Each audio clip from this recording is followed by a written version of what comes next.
ورحمۃ اللہ وبرکاتہ۔ عزیز طلبہ، امید ہے خیریت سے ہوں گے۔ عزیز طلبہ، آئیے دیکھتے ہیں سبق نمبر 3 حضرت امام جعفر صادق علیہ السلام کے مشکل الفاظ کے معنی۔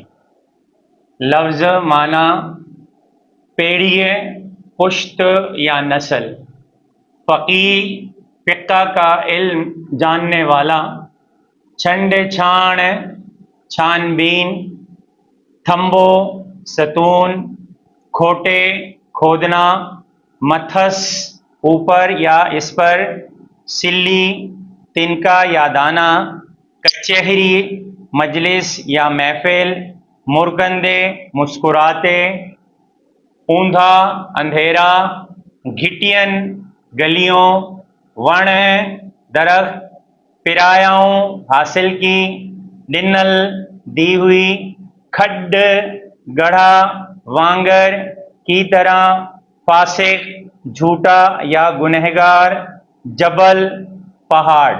تو یہ تھے اس سبق کے مشکل الفاظ اور اس کے معنی۔